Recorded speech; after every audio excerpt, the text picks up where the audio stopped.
Chapter 23, The Decories. After her falling out with Mandela, Luma tried to regroup. Between coaching and helping the families of players and employees, she had little time for rest or for dealing with the details of her own life. Phone calls and emails were going unanswered.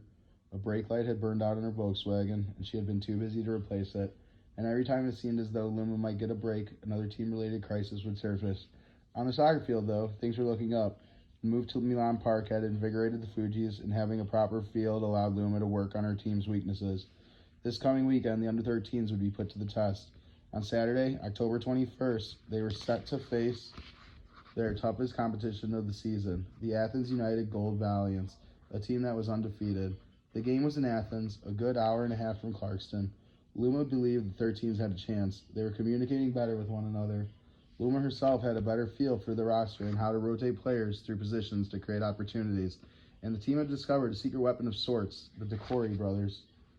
Edouard and Robin Decory were playing their first season with the Fujis and were among the team's youngest players.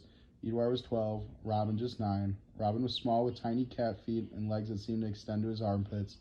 Edouard was taller with a thin frame. With their wiry builds, the boys didn't look threatening. They were quiet, shy, and seemingly unassertive. But over the previous few games, the Decories had each displayed speed that made the rest of the players look as though they were running in slow motion.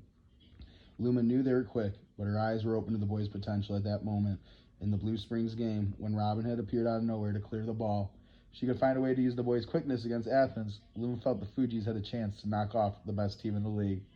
The Decories were from the Nuba Mountains of central Sudan, an area the size of South Carolina, with more than 1 million people.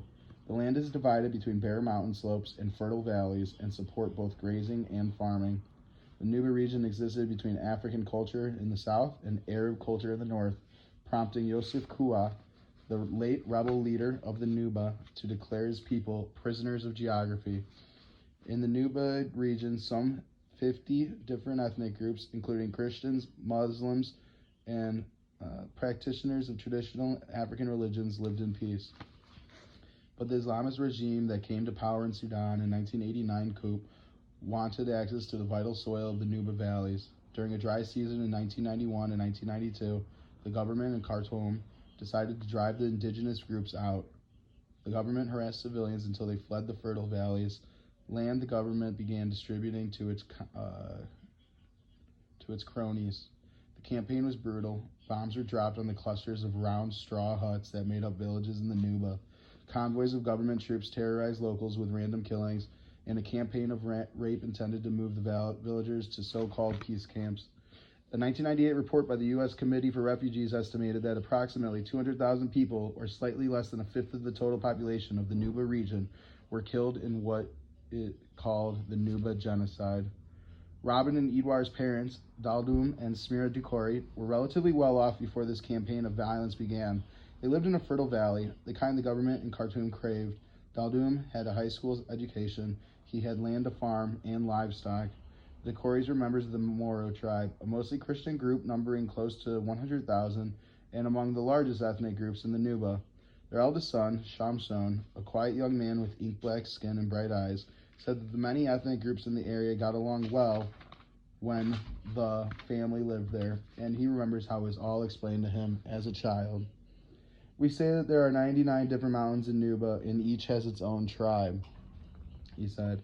Robin and Edouard were too young to remember the violence that came raining down in the family's village in the form of fire and metal. But Shamson, now 17 and a member of the under-17 Fujis, remembers the first time he saw the planes. We were outside, and we thought it was birds, he said. Then the bombs started to fall, and everyone started running. When the bombs started, villagers fled for the mountains, as the government had hoped. The men, Shamsun said, first escorted their children and wives into the hills, journeys that took days, and then returned to their villages to save what possessions they could before the government convoys arrived. Daldoum was lucky. He managed to round up a few goats and cows and a donkey to help him carry goods and farm the land. The family built a hut in a small makeshift village with other Moro, avoiding the peace camps and farming the surrounding hillsides to produce enough food to survive. After 5 months of growing barely enough to feed itself, the family gave up and went to stay with relatives who had moved to Khartoum. They had open markets where you could buy stuff, Shamsun remembers. It was pretty hot, It was not like the Nuba Mountains. I didn't feel safe. The Islamist government in Khartoum didn't make life easy for the Christians who moved to the capital looking for work, food, and housing. The government wanted to force military service on the men and send them back into the Nuba Mountains to continue the campaign of terror. Government-backed henchmen demanded that Christians convert to Islam and change their Christian names to Muslim ones. Eventually, the Decore family decided to leave and to join the tens of thousands of Sudanese refugees streaming into Egypt. Daldoum put together enough money to transport his family from Khartoum to Egypt, a 2-day journey on a packed and run-down train. The Decores made it to Cairo, where they connected with friends. Cairo was no paradise. After a failed assassination attempt on the Egyptian president Hosni Mubarak in Addis Ababa that he blamed on the Sudanese government, entering Egypt for most Sudanese meant entering illegally. Refugees were not allowed to work, and they were not eligible for subsidized housing.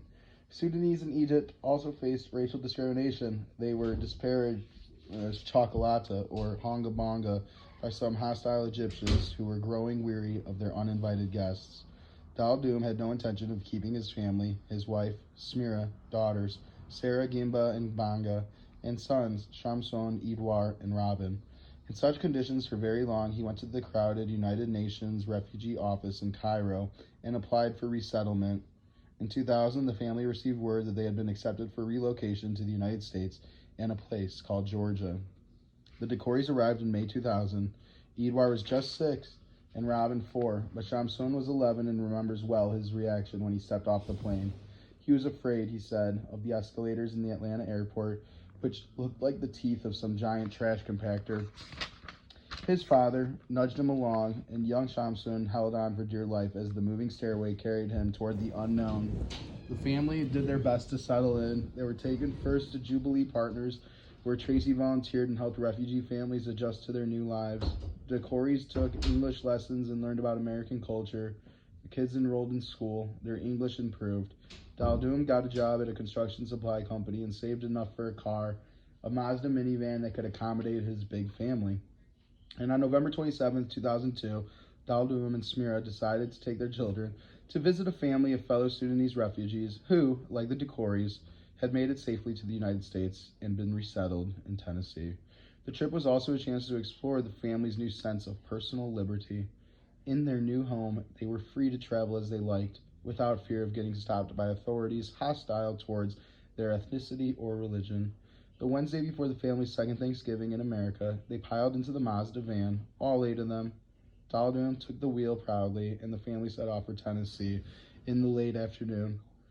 The family made it to Tennessee about 2 hours north of Atlanta and was driving through the hills just north of the Georgia and Alabama state lines and just east of Chattanooga. Daldoum was traveling in the left lane of the westbound side of Interstate 24 between mile markers 164 and 165, a gradual left-hand curve. A trucker named Thomas Combs was traveling ahead of the van and looked in his side view mirror just in time to see the vehicle drift to the left and onto the shoulder between the west and eastbound arteries of the roadway. Daldoum jerked the wheel to the right. Combs saw the van swerve onto the interstate and begin to trip onto its left side. The van then rolled violently, flipping numerous times across the westbound lanes before coming to a stop, upside down on the grassy shoulder. Combs hit the brakes, pulled off the road, and ran back to help. Shamsun Decore came to lying prone on the ground beside the wreck. There was a woman looking down at him, trying to wake him up. He remembers her as a nurse who had stopped to help. His father appeared a moment later, looking down at him, asking if Shamsun was all right. I could see from his face that something was really wrong, Shamsun said. Robin, Edouard, and Shamsun were taken to two separate hospitals. The younger boys had only cuts and bruises, but Shamsun had a head injury that required surgery and a week-long hospital stay. Soon the boys were back near Atlanta, a world away from where they'd grown up, and now without their mothers and 3 sisters who had died in the crash. The next months were trying. Robin began to act out at school, while Edouard retreated into silence. Daldoum continued to work, but he could offer little comfort to his children. Our father doesn't show a lot of affection. That's how it is with African parents, Shamsun said. Robin started messing up in school, not paying attention, getting mad quicker. Edouard keeps most things to himself and didn't talk to anyone else about the problems he was having. It's hard to live without your mom, he said. As the oldest, Shamsun did his best to support his younger brothers, but he was a teenager himself, grieving and lost in a strange world. He took comfort in the occasional pickup games of soccer that he played on weekends and after school, but the games were for older boys and men. Edouard and Robin were too young to join in. During one of those neighborhood games at Indian Creek Elementary, Shamsun looked at the other end of the field and saw a group of young refugees trying out for the Fugees. He asked a friend for an introduction to the coach and joined in, bringing his brothers later on. They were young, Robin especially, who was 4 years behind most of the players on Luma's youngest team, but she brought Edouard and Robin on board, assuming they'd find roles on the team as they got older. That was before she recognized how fast they were. Robin calmed down in school and became outgoing with his teammates. Edouard, still quiet and shy, became a confident young man on the field. Soccer, Shamun said, kept the boys sane. It kept our minds from thinking about what happened, he said. We made friends, kids from different cultures. It broadened our minds, and we weren't the only ones going through hard times. That's why the team is so close. It became our family.